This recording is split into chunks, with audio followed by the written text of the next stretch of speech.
చిత్ర పరిశ్రమలో ఇప్పటికీ కొత్త కొత్త పాత్రలు చేయటం అదృష్టంగా భావిస్తున్నట్టు సీనియర్ నటుడు నరేష్ వెల్లడించారు. 52 ఏళ్ల సినీ ప్రస్థానాన్ని పురస్కరించుకుని నిర్వహించిన ఉత్సవాలకు హాజరైన ఆయన ప్రపంచంలో తెలుగు సినిమాలో అగ్రగామిగా నిలవటం సంతోషంగా ఉందని పేర్కొన్నారు. త్వరలో సినిమా ఘర్ పేరిట మ్యూజియం అండ్ లైబ్రరీ ఏర్పాటు చేస్తామని తెలిపారు. జంధ్యాలకు సంబంధించిన పుస్తకాన్ని వచ్చే నెల 20న రవీంద్ర భారతిలో ఆవిష్కరించనున్నట్లు నరేష్ తెలిపారు. మిమ్మల్ని అలరిస్తూ సంతోషపెడుతూ కొత్త కొత్త పాత్రలు చేయడం అనేది నా అదృష్టం. నిజంగా 23, 24 కూడా మళ్ళీ పెళ్లి గాని, సామజవర గమన, అదేవిధంగా ఇంటింటి రామాయణం వరుసపెట్టి ఓటీటీలో ఇటు థియేటర్ లో కూడా మంచి సినిమాలు చేస్తూ వస్తున్నాం. It's a healthy trend. చాలా ఎక్స్పెక్టేషన్ తో ఎదురు చూస్తున్నాం మంచి మంచి పాత్రలు. So I thank all my young directors apart from my senior directors. ఎక్కడ ఎవరికి నేను ఎప్పుడు ట్రబుల్ ఇవ్వను. ఇన్ టైం ఉంటాను, ఇన్ టైం వెళ్ళిపోతాను.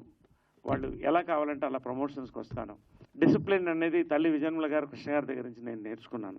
ఇవాళ నా సక్సెస్ అనేది 52 years మేజర్ గా మీరు చూస్తే apart from talent and good will, it is the discipline.